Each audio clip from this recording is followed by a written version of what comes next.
fantasy.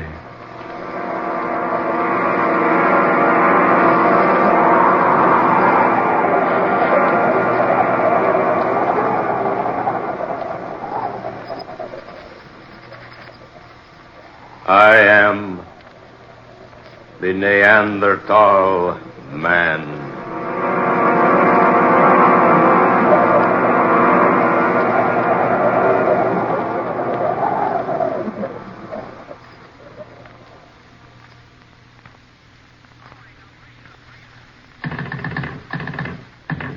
Operator? Are you there, operator? She's probably gone out for a spot of tea. Or a date with one of the music hall boys. You people be quiet. Isn't she pretty when she's excited, Hayes? Oh, quiet. Operator. Why would anyone be so anxious to call one's sister anyway? I can't for the life of me imagine. Will you two please go take a walk or something? Operator, are you there? You could write your sister a letter, instead of trying to call her long distance. I'd probably get in touch with her sooner. Are you there, operator? Oh, I had her on the line just a moment ago. Now, if it were her young man she were calling, I'd know why she's so very anxious. I say, old man, it so happens I am the lady's young man. Oh. Well, I'll have nothing to do with either of you if you don't stop teasing me. My dear girl, do you really want to get that call through to your sister? Oh, no, I'm just standing here jiggling this receiver for the exercise. Ajax says it's good for the arm muscles. Operator, will you please answer? Here, old girl, let me have a try. Reggie, go away. Don't bother me. Permit me, milady, to assist you. No, Reggie. One side now, one side. Reggie, this call's important. Just why I'm so anxious to help you. Now, look here, operator. We've been trying... Huh? What's that? Oh, operator. Yes, into a telephone transmitter, but if... I say now, look here, my girl, if you want... Give me that receiver. But, Mandy... Are you there, operator?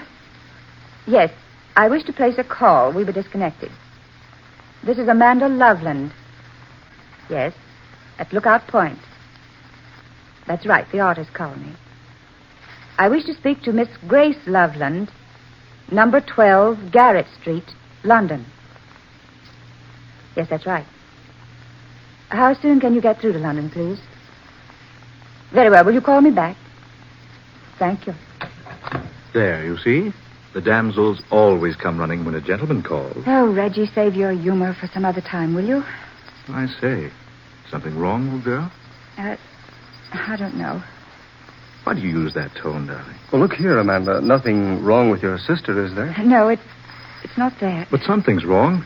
I can tell by the way you've been acting. Yes, you were certainly never in such a hurry to call Grace before. I'm anxious to know where she was today. Where she was? Yes. She was supposed to be attending a tea party in London, but...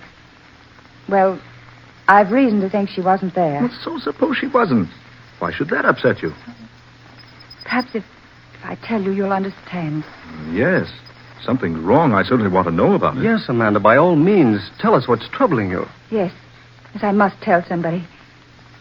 Reggie, will you please close the door? Why, certainly, darling. Now, Amanda, sit here. No, I'd rather not sit down. Say, you are upset. Yes. I had the strangest experience this afternoon. You did? Where? In Nano Canyon. So that's where you were today. No wonder we couldn't find you. Reggie and I wanted you to go up to the falls with us. I went into the canyon to paint. Well, we gathered you were off somewhere working. I noticed your equipment wasn't around any place. You've been there, haven't you, in the canyon? Oh, not I. I've been planning to go there, though. Oh, I've been a couple of times. Why didn't you tell me you were going into Nano? I'd gone along. There's only one way into the canyon from this end, you know. Yes, near Flagstone Point. It's 12 miles to the other end. Well, I arrived at Flagstone Point about noon. So I climbed down the path and picked out a shady spot in the canyon to eat the lunch I'd taken along. Yes? After that, I looked around a while and then picked out a scene near the entrance to the canyon. To paint? Of course, to paint Hayes. Oh, sorry. Go ahead, dear. It was a perfect scene. The light was just right, so I spent most of the afternoon there until the light began to fade. Did you finish the sketching? Yes. Filled in a great deal of the color. It was really going to be quite good. What do you mean, going to be? I'll never finish it. Why, dear? Because I never want to go back there again. Well, what on earth happened? Oh, why doesn't that operator get that call through to London? Amanda, tell us what happened in the canyon. Yes, for heaven's sake, the suspense. What happened was like a nightmare. Darling. Yes, like a nightmare. Just as I was getting ready to pack up my things, I heard a noise behind me. A low, rumbling noise. And when I looked around, I saw that a side of the canyon was caving in. My word. Landslide? Yes. The whole side of the canyon was falling away, making a terrific noise about it. It left a sheer vertical cliff there, where it had been sloping before. Yes? Right where the only path down into the canyon had been. You mean you were trapped there in the canyon? I certainly was. With night coming on. And you know the stories they tell around here about Nanor Canyon. Yes, they say the place is simply oozing with ghosts at night. Oh. No, really, Reggie. The place does have a reputation. Oh, I've heard the stories, but you don't want to believe everything you hear, you know. Well, how on earth did you get out of the canyon, Amanda? I had a beastly time of it. Did you get out before dark? I certainly did not. As soon as I saw that the path was cut off from the land side, I started walking along the side of the canyon, trying to find a way out. But there are no others. Didn't I find that out? I walked and walked, and all the time it was growing darker and darker, and finally the sun went down, and a ghostly gloom settled over the canyon. I began to walk faster, but I couldn't find any place that looked like a way out.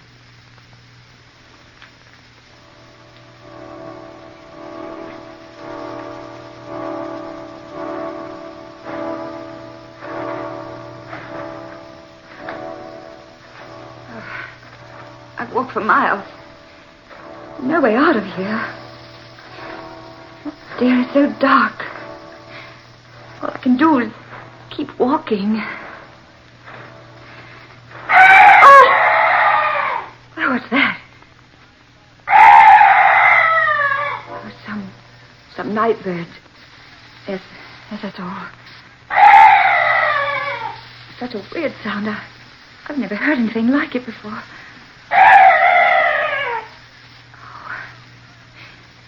Kevin, it's gone. That's strange.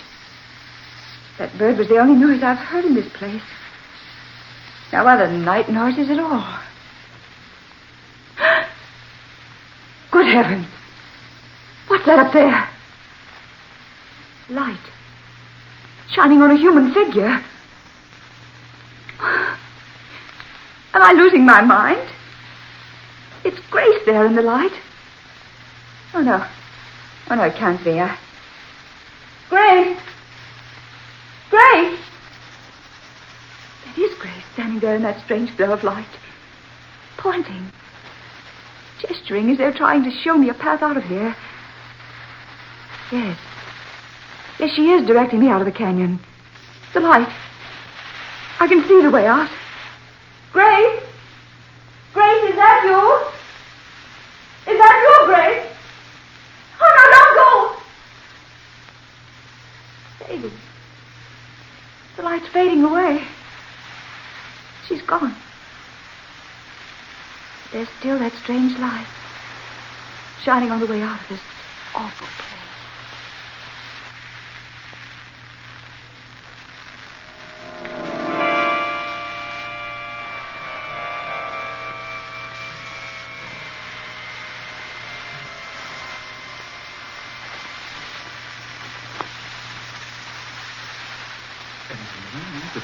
There actually was a path leading up out of that canyon. How else do you suppose I got back here? Amazing.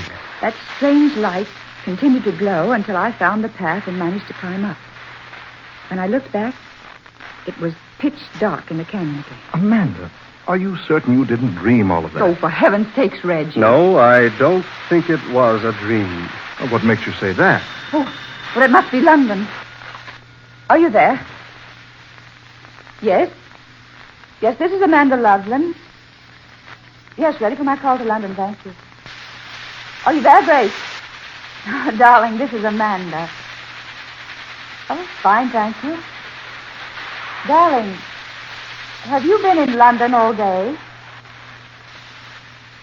Oh. Oh, no, nothing's wrong. Oh, no, don't worry, dear. Everything's all right. Yes. I may be coming to London soon. All right, darling. Take care of yourself. Goodbye, dear. Grace has been in London all day. Surely. There in the canyon in that strange light, I saw her as plainly as I see you now. But the voice wasn't hers. Then how are we going to account for what happened? There is only one way to account for it. You mean... Hey, you think you know what happened to me? I think so. You were guided out of that canyon by a swarf. A what? A swarf. It's a name commonly applied to a supernatural spirit with the power of impersonating some earthly being. Impersonating, you say? Yes, there's no explanation. Except that swarfs have often been seen in these parts. Now, this particular spirit took the earthly shape of your sister and helped you find a way out of your temporary prison. No, I don't believe such things happen, Hayes. Well, you'd certainly believe it if you'd experienced it like I did. Yes, Reggie, you're wrong. Those things do happen. Swarfs do appear in this vicinity. But that's weird. Well, it certainly is. See one's sister appear in a place in the darkness and speak in a voice, and then to learn she was actually hundreds of miles away at the time. Amanda, is this the landscape you were doing? Oh, yes. Mind if I have removed the cover and have a look? I know. Go right ahead. Just as I left off, I was packing up. Here, Hayes. You better let me give you a hand. If you spoil one of Amanda's paints, she'll... I say, look. Amanda, have you seen this since you left the canyon? No. No, I told you I haven't. Look at it. There in the right-hand corner. A strange, monstrous-looking creature lurking in the shadows. Amanda, were you conscious of the fact you were painting that fantastic creature into the picture? No. No, I wasn't. I hadn't even noticed it. That's very strange. Yes. Isn't it? If your perspective is correct, Amanda, that creature is about 8 feet tall. A huge, fiendish thing. But how did it ever become a part of my painting? Yes. How? Well, we'll find out. What do you mean, Hayes? We'll go down into the canyon and have a look. No, not me. Oh, I mean tomorrow, of course. When it's daylight.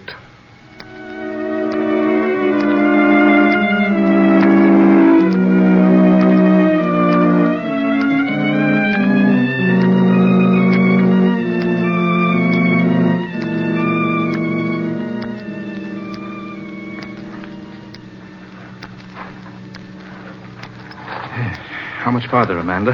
We're practically there.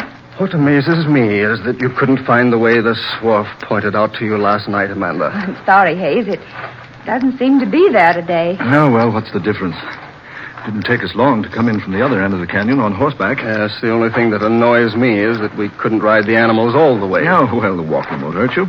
Besides, we've only been afoot a few hundred yards. Oh, here we are. This is the spot I was painting. I set up my canvas over there on that little mound. Then, according to the sketch you made, that fearful creature was lurking about here. Reggie, look here. Bones. Human bones. Down there in that crevice. Oh, I say, those can't be human bones. No, they're much too large. I should say so. You're wrong, both of you. They are human bones.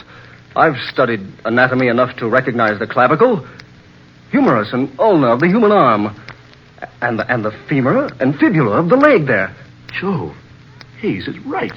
This was some gigantic prehistoric creature. Heaven knows how many years old. Could this skeleton have any connection with the ghostly figure in my painting? It could, yes. It's just possible that the spirit of this prehistoric man is himself a swarf. And can take on a human shape. The spirit, I mean. Precisely. He saw Amanda sitting there on that mound, painting. He assumed a shape she couldn't make out, but one which her professional brush caught in the sketching. Then he could have assumed the form of my sister. If our theory is correct, yes. That's fantastic. But how can we learn anything about this thing that was buried here in this crevice? There's one way I know of. We can consult Dr. Gustav. By Jove, you're right. Dr. Gustav's staying at the colony. Well, then let's go get him and bring him here. Yes, let's. Who knows? We may have discovered something entirely unknown to our civilization.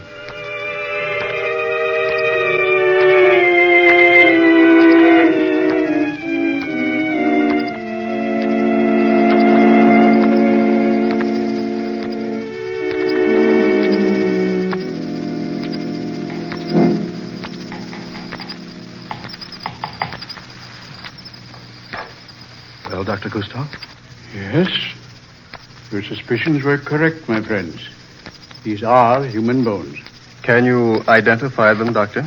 I most certainly can. This was a Neanderthal man. Neanderthal? Well, the Neanderthal man existed thousands of years ago. True, Miss Loveline. From 20 to 40,000 years ago. There's no mistake about it? Not the slightest.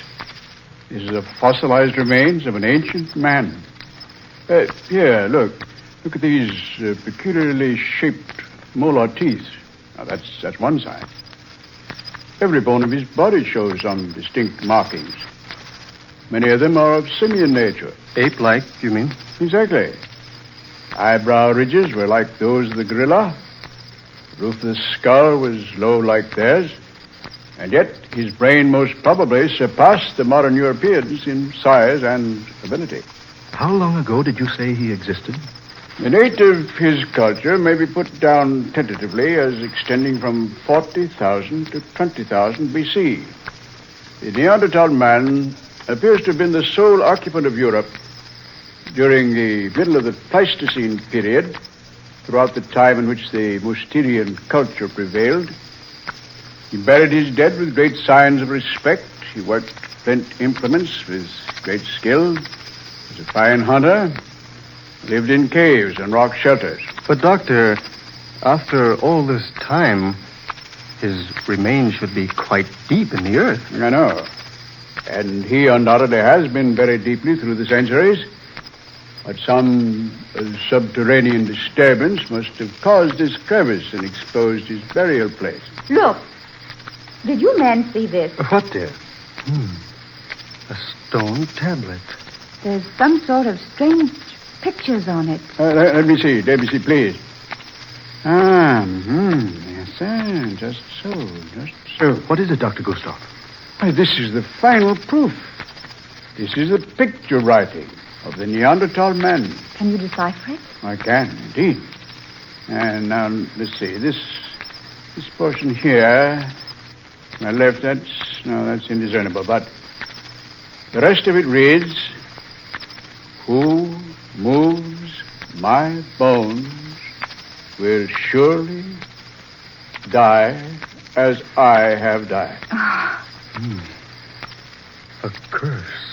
Well, then, let's take his advice and leave him alone. Oh, not on your life, sir. Why, this is one of the most amazing finds of the century. These bones must be removed to the museum and reconstructed. But the warning on the stone tablet. Oh, nonsense. Miss Loveland, nonsense. Do you think a curse can continue to exist through 40,000 years? 400 centuries? Oh, no.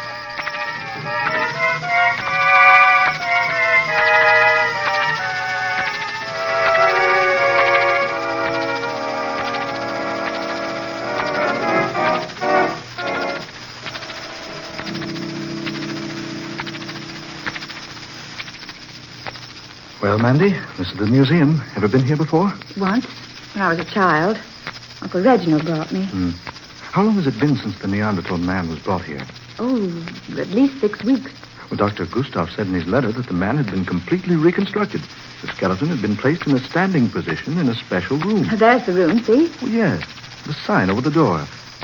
The Neanderthal man. Let's go look before we visit the doctor, shall we? Right.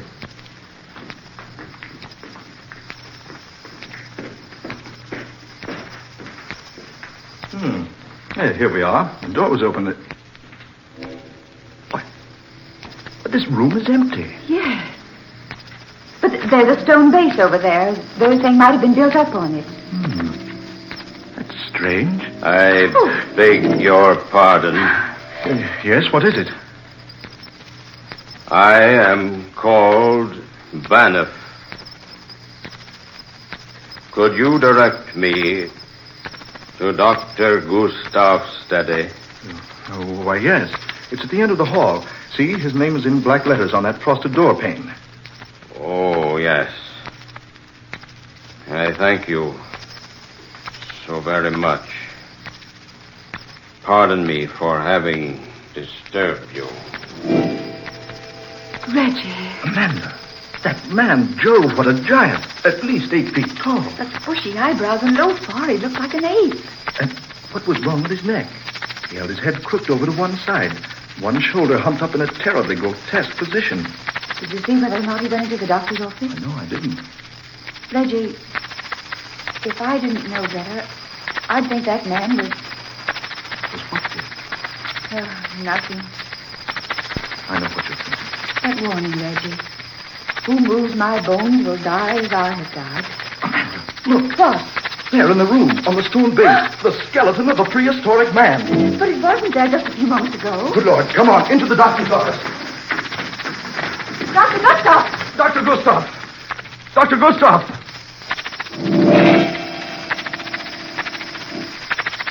Good heavens. Oh, Reggie.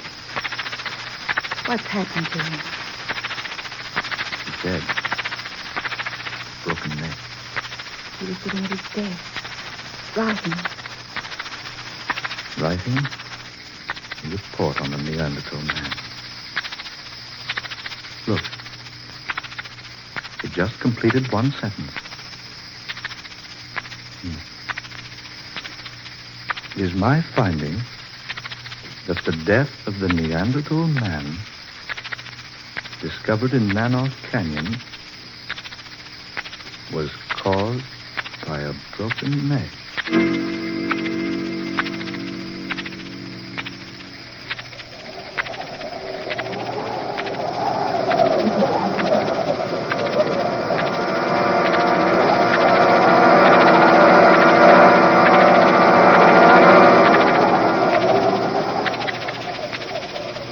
Dark fantasy.